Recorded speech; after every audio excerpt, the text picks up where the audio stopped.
ስኬታማ መሆን የምትፈልጉ ከሆነ ይሄንን ሐሳብ በደንብ ወሰዱት፣ ገንዘብ አድርጉት። ኢንተርኔት ላይ ነው ያገኘሁት። ምንድነው የሚለው? አንድ የገጠር ጎረምሳ እድሜው ለማግባት እንደደረሰ እናትና አባቱ ዳሩት። ሲድሩት አከታትሎ 2 ልጆች ወለደ። ያን የወለዳቸውን ልጆች ለማሳደግ አቅም ሲያጣ አገር ጥሎ ወደ ሩቅ አገር ወደ ሰው አገር ሄደ። 18 ዓመት እዛ አገር ለፋ ደከመ ይላል። የሰው አገር ኑሮ ስልችት ሲለው ሲደክመው ወደ አገሬ ወደ ቤተሰቦቼ ወደ ዘመዶቼ ልመለስ ብሎ አሰበና አሰሪውን ሄዶ ደሞዜን ስጠኝ።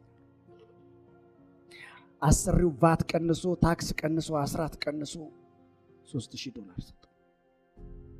$3000 ይዞ ልብሱን ይዞ በትካዜ እየሄደ ጥቂት እንደሄደ አንድ ሽማግሌ ያገኙት። የኔ ልጅ ምን ሆነህ ነው?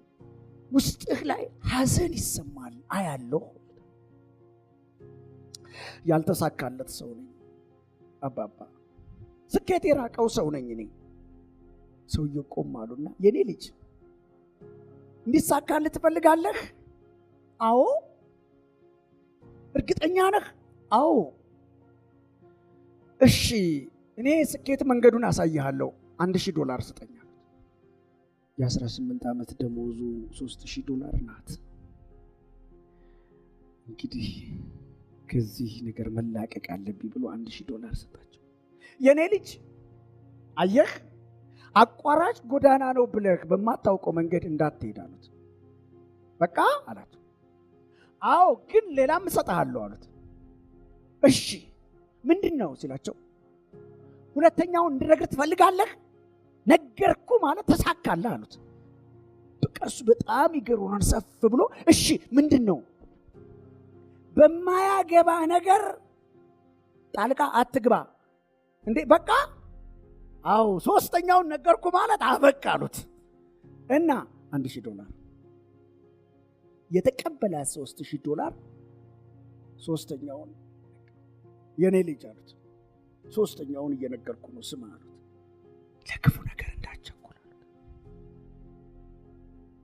በቃ አዎ $3000 ሰጥቶ 3 ነገር ተቀብሎ የሄደ ጥቂት እንደራቀ የአገሩን የበቅሎ ነጋዴዎች ያገኛል። የበቅሎ ነጋዴዎችን ያገኝና ከዛ ከነሱ ጋር እንዴ የአቶ እንትና ልጅ ነህ አይደል እንዴ? ገርጥተሃል ነጥተሃል እኮ አሉት። አዎ አገር ጥዬ ሂጄ እንደዚህ ሁኜ ወደ አገር እየተመለስኩ ነው አላቸው። ታዳኛም እኮ ወደዛው እየሄድን ነው ና እንሂድ አሉትና ጥቂት እንደሄዱ በዚህኛው መንገድ እኮ አቋራጭ ነውና ቶሎ እንደርሳለን አሉት። ከዛ አብረው ጥቂት እንደሄዱ የሽማግሌው ቃል የኔ ልጅ አቋራጭ ጎዳና ነው ብለህ በማታውቀው መንገድ እንዳትሄድ የሚለው ቃል ክሊክ ሲያደርግበት ይቅርታ እኔ መንገድ ስለማላውቀው እናንተ ሂዱ፣ በማውቀው መንገድ ይሻለኛል፣ በረጅሙ ጎዳና ልሂድ ብሎ ተለያቸው። እና ሂዶ አንድ ከተማ ሲደርስ ከሚድናይት ላይ 6 ሰዓት ላይ ይደርሳል ይላል ጽሑፉ። 6 ሰዓት ላይ ልክ ሲደርስ ማደሪያ የለም፣ ሁሉም ተዘጋግቷል። ከዛ አንድ ጎረምሳ ጥግ ላይ ጸጉሩን እንደዚህ እየተቀለለ ቆሟል እና ተቀበል የሚያሳድረኝ ቤቴ እግዚአብሔር ምለው የለም ሲሉ መሽቷል እኮ ምን ሆናል ያማል እንደ በዚህ ሰዓት እስኪዛ ኩራዝ የሚበራበት ቤት ሂድና እንደው ካልገደሉ አለው እዛ ጠይቅ እስኪ አለ። ከዛ እንደምንም ሄዶ የሩቅ ሀገር እንግዳ ነኝ ማደሪያ አጥቼ ነው ቤቴ እግዚአብሔር ነው ግባ ብሎ ገባ። ልክ ገብቶ ቁጭ ብሎ የእግር ውሃ መጡለት፣ መታጠብ ጀመረ። ከመተ ነው ሲሉት ከእንደዚህ ሀገር ምናምን በየትኛው መንገድ ነው የመጣው አሉት። በዚህ የሚገርም በዛ መንገድ የመጡ እኮ የበቅሎ ነጋዴዎች እኮ ሽፍታ ገደላቸው አሉት። ከዛ እሱ ያንን ምክር እያሰላሰለ እንኳን ሰለሜ ብዬ አቋራጭ ጎዳና ነው ብዬ ነፍሴን አላጠፋው እያለ ከዛ ወዳው የሰውየው ባለቤት ከጓዳ ስትወጣ ግማሽ ዘንዶ ግማሽ ሰው ናት ምግብ ይዛ ስትወጣ በስመ አብ ወወልድ ወመንፈስ ቅዱስ በስመ አብ እንዴት አንተ ሰው አይደል ከዘንዶ ጋር እንዴት ትኖራለህ ሊል ሲል ሰውየው በማይመለከት ጉዳይ ጣልቃ አትግባ የሚለው ቃል እያለ ዋጠው። ከዛ ሰውየው ሲያየው ምንም አይናገርም። ምግቡን በላ ጨረሰ። ከዛ ወደ ውስጥ ገባ።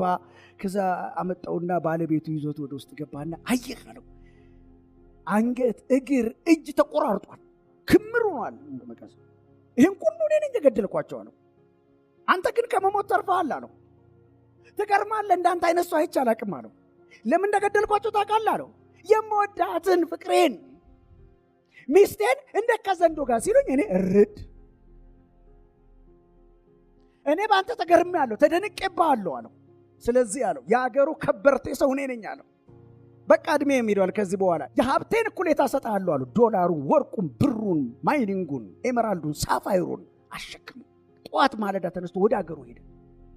ልክ አገሩን በዛው ሴም ታይም ላይ 6 ሰዓት ከምሽቱ ደረሰና ቤቱ ሁሉ ተቀይሯል፣ ሰፈሩ ተቀይሯል፣ አካባቢው ተቀይሯል። የእሱ ቤት አልተቀየረችም። ወደ ቤቱ ሄዶ በእንጨት የተዘጋች በር ናት። ከፍቶ ሲገባ ባለቤቱ ከጎረምሶች ጋር ተኝታለች።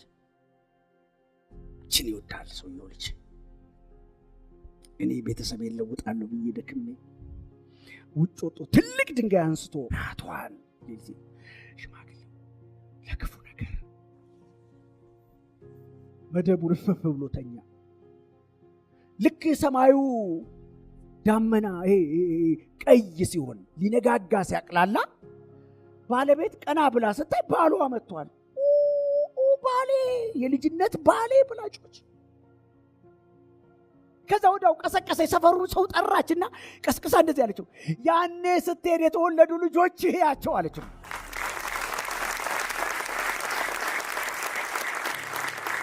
ስኬታማ መሆን ትፈልጋላችሁ? ማይንድ ኦን ዩር ቢዝነስ። በማይመለከታችሁ ጉዳይ ላይ አትግቡ።